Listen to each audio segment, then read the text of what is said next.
আমি স্নেহাশিস মুখার্জি, আমার পিতা করিন্দ্র মুখার্জি। আজকে আমি একটা হিয়ারিংয়ের নোটিশ পেলাম এসআরের। এই নোটিশে দেখলাম আমার নামের সঙ্গে আমার বাবার নামে অসঙ্গতি আছে এবং আমাকে 2 তারিখে 12টা থেকে 1:00টার মধ্যে বিডিও অফিসে যেতে বলেছে। তা আমার প্রশ্ন যে আমি বিএলও এসেছিল আমাদের ওয়ার্ডের 16 নম্বর ওয়ার্ডের বিএলও এসেছিল, আমাকে ফর্ম ফিল আপ করিয়েছে। সেই ফর্ম ফিল আপটা আমি জমা দিয়েছি।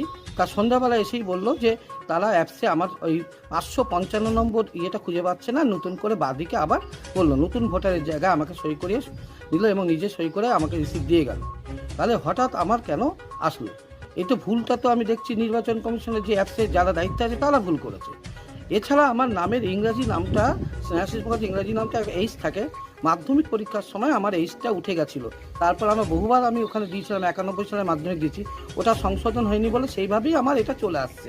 এবার আমার বাবার নাম নামের সঙ্গে ওই এইচ বাদে স্নেহাশিস SIS বলে থাকে। এবার সেক্ষেত্রে দাঁড়িয়ে আমি একটা কর্মস্থলে থাকি, সেই কর্মস্থল ছেড়ে আমাকে ওখানে যেতে হবে। হ্যাঁ, এবং আমাকে এই প্রশ্নের উত্তর দিতে হবে কেন এইগুলো হচ্ছে। ভুল করছে পর্ষদ, মাধ্যমিক পর্ষদ ভুল করছে, নির্বাচন কমিশনারের লোকগুলো, বিএলও ভুল করছে। কিন্তু সেক্ষেত্রে দাঁড়িয়ে যদি আমার প্রশ্নের উত্তর না দেয় তাহলে আমি একটু আইনি ব্যবস্থা নেব। কারণ এই আইনি ব্যবস্থা নেওয়ার প্রয়োজন আছে। যেমন ভুল করছে এরা, আর শাস্তি পাচ্ছে আমাদের মতো সাধারণ মানুষেরা। আমার আর কিছু বলার নেই। হ্যাঁ, আমি চাই আমার এই উত্তর যাতে নির্বাচন কমিশন দেয় নিজের স্বস্থানে থেকে, যে কেন মানুষকে